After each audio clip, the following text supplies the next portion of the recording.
10h, 11h30 sur Europe 1. Culture Média. Thomas Hill. Et on démarre cette émission avec le journal des médias de Julien Pichenet. Les audiences, d'abord, est-ce que le foot a bien marché hier soir ? Ah oui, avec un petit peu plus d'1 million de téléspectateurs pour suivre la rencontre et la défaite de l'Olympique de Marseille et l'Atalanta Bergame sur Canal+. Forcément, Canal+ a fait baisser les audiences des autres chaînes hier, parce que TF1 n'était qu'à 2 millions, même maman avec la série SWAT. En revanche, France 2 s'en est très très bien sorti avec l'épisode pilote de Ness et Ryan avec Nadia Rose, qui était votre invité, Thomas, à Culture Média sur Europe 1 vendredi dernier. Ça l'a boosté, évidemment. Exactement. Sur France 3, en fin de matinée, la nouvelle émission de Flavie Flamand, Flavie en France, est en baisse depuis son lancement lundi. 119 000 téléspectateurs lundi pour la première, moins de 100 000, 94 000 hier pour le troisième numéro. Mais bon, c'est que le début. Là, vous vous rappelez pas que c'était notre invité. Non, exactement. Oui, j'osais pas le dire. On l'a pas boosté là.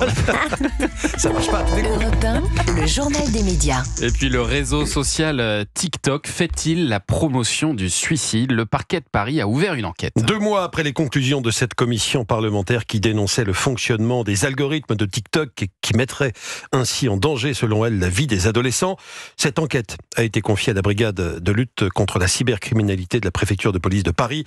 Les investigations se concentrent sur plusieurs infractions possibles, notamment celle-ci. TikTok ferait de la propagande, je cite la commission, en faveur de produits, d'objets ou de méthodes préconisées comme moyen de se donner la mort.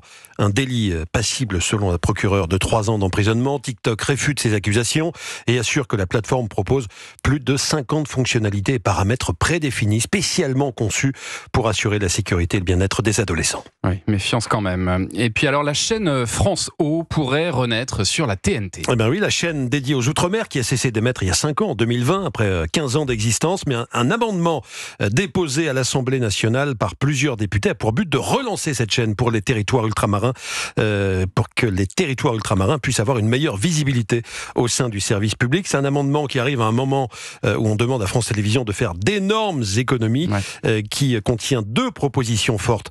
Allouer 30 millions d'euros à la réactivation de cette chaîne qui avait peu de moyens à l'époque, elle ne bénéficiait que de 1% du budget de France Télévisions, et réactiver la chaîne sur son canal historique, c'est-à-dire le canal 19, actuellement occupé par une chaîne qui fait moins de 1% de part de marché, la chaîne de Ouest France Nouveau 19. Ah oui, décidément. Peut-être une guerre de canaux.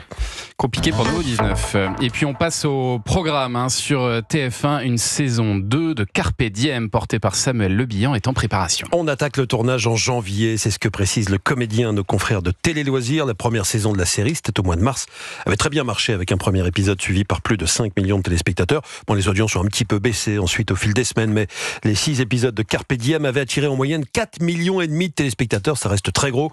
Samuel Le Bihan, il fait une belle année, parce qu'avant-hier, près de 5,5 millions de personnes étaient devant l'épisode inédit d'Alex Hugo sur France 3. Il a fait une belle année là on est content pour lui. Ouais. Alors, c'est un peu le privilège, ça, Stéphane Rothenberg, des comédiens. Vous pouvez pas faire ça, d'être sur plusieurs chaînes à la fois. Les comédiens, c'est pas un problème. Non, c'est vrai, ça existe dans certains pays, mais c'est vrai que nous on est vraiment loqués, alors vraiment verrouillés. Même si on monte nos têtes sur YouTube, on se fait taper sur les doigts. Donc oui, nous, les contrats sont en béton armé. Les contrats sont béton. La nouvelle série de Disney+ avec Kim Kardashian se fait complètement éreinter par la critique. Oh là là là là. On dirait un scénario écrit par un enfant de 3 ans. C'est ce qu'écrit le Times à propos de Holzfer. C'est fascinant, incompréhensible, existentiellement affreux. Holzfer s'impose comme le pire navet jamais produit par Ryan Murphy, écrivent de leur côté The Guardian et Telegraph. Il n'y a pas que la presse anglo-saxonne qui dézingue la série. Le Parisien aujourd'hui en France la qualifie de bling-bling, creuse et inutile. À l'affiche de cette série, pourtant un gros casting, Kim Kardashian, Sarah Paulson ou encore Glenn Close. Un gros casting ne permet pas forcément d'avoir de bonnes critiques.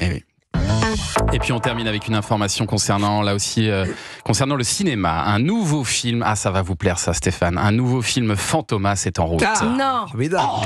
C'est Fantomas. Génial.